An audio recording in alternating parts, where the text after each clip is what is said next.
Добро вечер. Продолжуваат препукувањата во албанскиот политички блок. Зједин села со нови обвинувања кон Арбен Таравари, за кого кажа дека не може да му верува. Тој смета дека членството од другото крило на партијата било изманипулирано и ги повика да му се приклучат. Сепак не одговори конкретно што доколку Ахмети и Таравари договорат соработка за локалните избори. Уште еднаш посочи дека имало неколку средби меѓу нив двајцата изминатиот период, но очекува прво да види јасен предлог дека некој сака да се приклучи на Европскиот фронт, па потоа, како што рече, ќе го соопшти својот став, дали ќе остане или ќе ја напушти опозицијската коалиција. Прво, нема мене Таравари во кој дом и во која врата мене да ме кани, бидејќи тој дом и таа врата е моја, тој нема ни дом ни врата. Треба едно јавно извинение од негова страна, а извинувањето на политичарот е оставката. За да не може повеќе да направи лош. И тогаш може и тој да биде член на Алијансата за албанците. Превирањата во коалицијата вреди нема да влијаат врз парламентарното мнозинство, вели спикерот на Собранието Африм Гаши во интервју за Радио Слободна Европа. Тој се воздржа од коментар за следните чекори на вреди по несогласувањата со Таравари. Според него, парламентарните избори треба да се одржат во редовен термин. Ке треба они да одлучат по тоа како ќе се однесуваат во делот или одлуките на Алијанса албанците, што они ќе одлучат во однос на нивната политичка определба. Сепак, мислам дека што и да се случи, нема суштинско да ги поремети политиките кои ги градиме на централно ниво. Мнозинството е многу стабилно, веќе околу 2/3 имаме. Од друга страна, локални избори се наближуваат, но мислам дека не треба да не фаќа така секогаш треска изборна, дека еве се случува и дека адреналин и мора да правиме избори за се. Од ВМРО ДПМН соопштија дека Централниот комитет на партијата одржал редовна седница на која било констатирано дека владата е стабилна, а се дискутирало и за локалните избори. Констатирано е дека владата е стабилна и силна и дека ги исполнува очекувањата на граѓаните и покрај бројните предизвици, велат од ВМРО ДПМН. Оттаму додаваат и дека председателот на партијата Мицкоски информирал дека во идниот период продолжуваат испитувањата и мерењата на јавното мислење за кандидатите на ВМРО ДПМН во пресрет на локалните избори. Со порака дека ќе се борат за своите права, припадниците на македонската заедница во Бугарија денеска го чествуваа споменот на Јане Сандански, еден од најголемите македонски револуционери.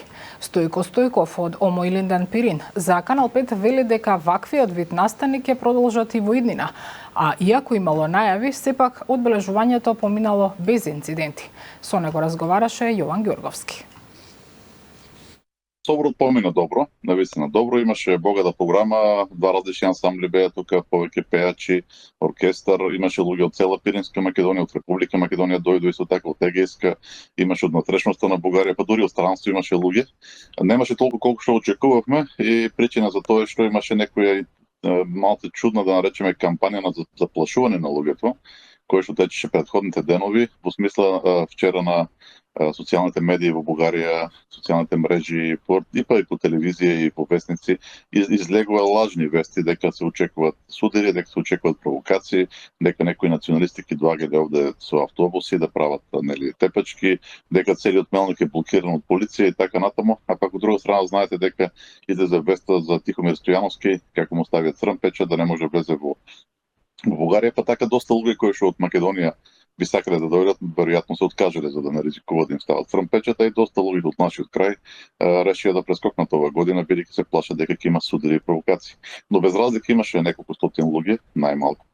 И, како што кажеш, под сите страни, имаше и полиција, не нормално многу, но доста полиција имаше, и од службите за безбедност, и од полицијата, но за разлика од минатата година тие не правеа проблеми. Минатата година конфискува знамења, меѓутоа ова година се имат поправено, полицијата не правеше никакви проблеми, си ја гледаше работата. Последните години со влошување на односите со Република Македонија, како да има некој чувство и дел од политичарите и Министерството на внатрешните работи дека тие треба да направат нешто за да покажат зави против Македонија на некој начин и за жал тоа го прават на наш грб. Овде биќе ние сме бугарски државјани, не сме на Република Македонија, огромниот број европски државјани и на некој начин се симулира дека нешто се прави, како да ги привикуваат тие што организаторите да потпишат дека нема да го нарушуваат и јавниот ред. Ние никош не сме го нарушували, така што тоа е доста чудно, а порано не го правеа, знаете, сега почна. Овие демонстрации со повеќе полиција, нели што ги направија, минатата година имаше тоа со знаменијата, но генерално не ги запират нашите собирања.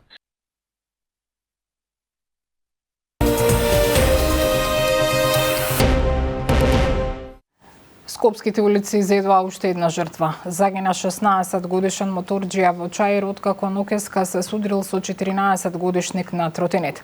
Според информациите од обвинителството и од МВР, тинејџерот немал возачка дозвола, ниту кацига, а возел и со прекумерна брзина. Мотор од 400 кубици, кој според законот не смел да го вози.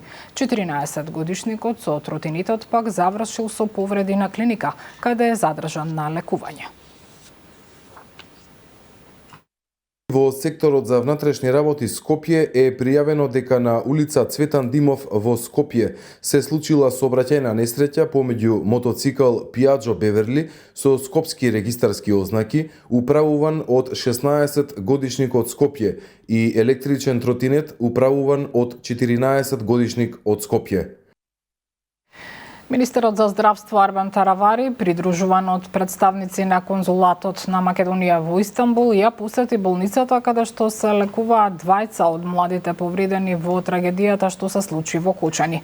Во оваа болница првично биле примени 6 пациенти, од кои 4 сега се пуштени на домашно лекување откако им се подобрила здравствената состојба.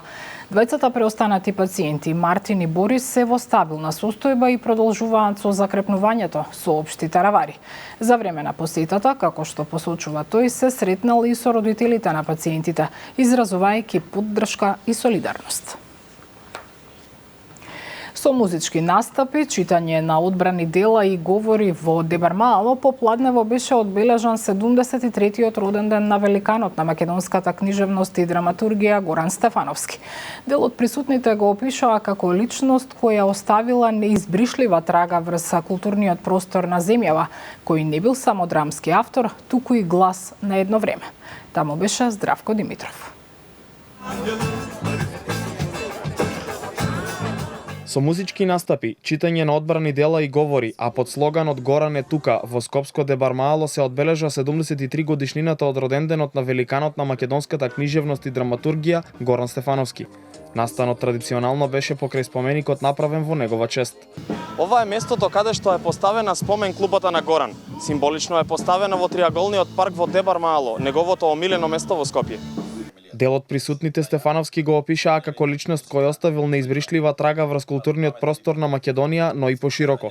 Стефановски според нив не бил само драмски автор, туку и глас на едно време. На одбележувањето присутни беа членови на неговото семејство, како и неговиот брат Владко Стефановски и градоначалникот на Центар Горан Герасимовски. Се читаа и делови од неговите цитати кои се собрани во неговата книга Конзервирани импресии, а во околината на местото на настанот беа поставени и делови од неговото творештво. Денеска го прославуваме роденденот на нашиот великан Горан Стефановски, токму тука во Дебармаало, покрај неговата клупа која што ни е од големо значење. Традиционално секоја година во убава атмосфера заедно со дел од семејството и издруженијето на Горан Стефановски во соработка со општина Центар го одбележуваме на највисоко ниво неговиот роден. Еден од најголемите великани кој што е обележје за Дебармаало и не за џабе толку се вложуваме во делот на одбележување на неговиот роден ден. Сметам дека ова треба да продолжи да се случува, бидејќи без Горан Стефановски таквите како него не сме за ништо. Стефановски, кој е познат преку неговите пиеси како Диво месо, Лед во место и Тетовирани души, почина во 2018 година на 66 годишна возраст. Толку вечерните вести, останете со програмата на Канал 5. Пријатно.